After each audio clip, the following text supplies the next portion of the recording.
La mia ricerca si sviluppa nella comunità dove sono nato, che è Favara, in provincia di Agrigento.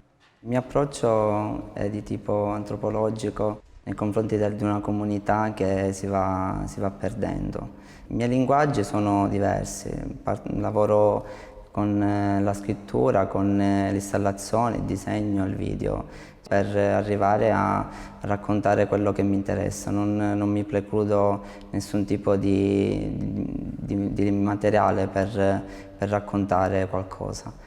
Uno dei miei primi lavori è stato un'indagine antropologica sul lutto a Favara, una serie di interviste che ho fatto a delle persone, sia uomini che donne, di età compresa tra i 18 e i 90 anni, sul tempo di permanenza del colore nero come indumento per i diversi congiunti.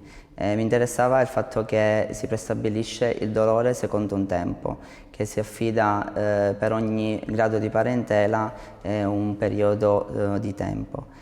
Quindi questa intervista consisteva nel chiedergli per ogni parente quanto tempo mostrava questo lutto. Il lavoro finale si tratta di una stampa di 2 metri per 3, che è un necrologio fuori scala, correlato da 2 statistiche, dove è stato espresso il grado percentuale di uomini e donne di quanto effettivamente viene utilizzato il nero.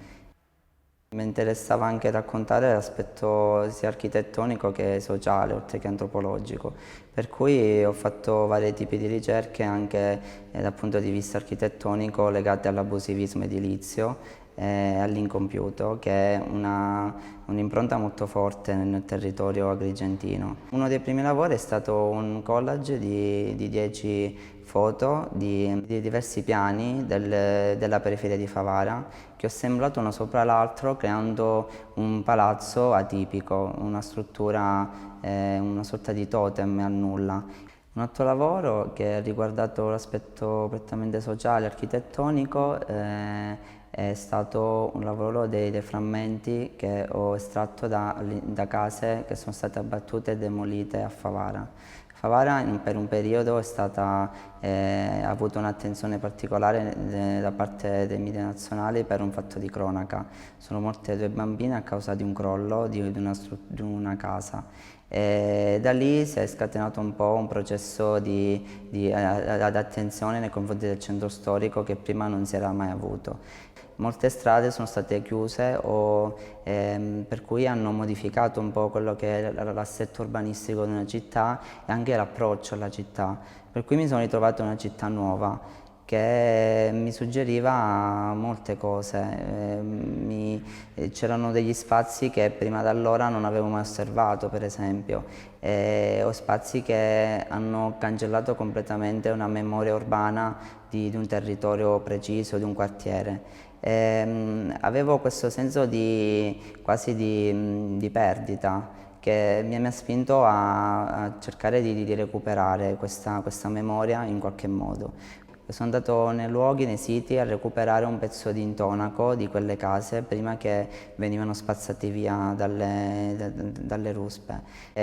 Su ogni frammento di intonaco ho scritto le coordinate geografiche da dove sono state estratte, per cui ho fatto una mappatura di quello che si stava perdendo. Tutto questo ha fatto parte della mia prima mostra personale che ho fatto alla Galleria Zelle di Palermo. Correlato a questo lavoro c'erano anche dei collage che sono delle facciate di edifici scomparsi. La ricostruzione di questi edifici è avvenuta attraverso Google.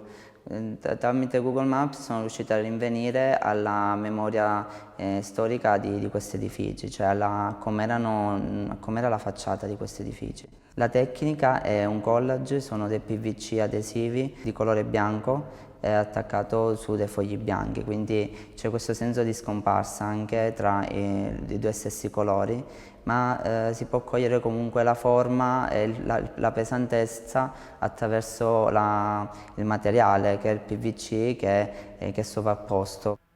Nel 2011 sono stato selezionato alla Biennale di Venezia nel padiglione Italia Accademia a rappresentare la Sicilia all'Accademia di Palermo insieme ad altri colleghi.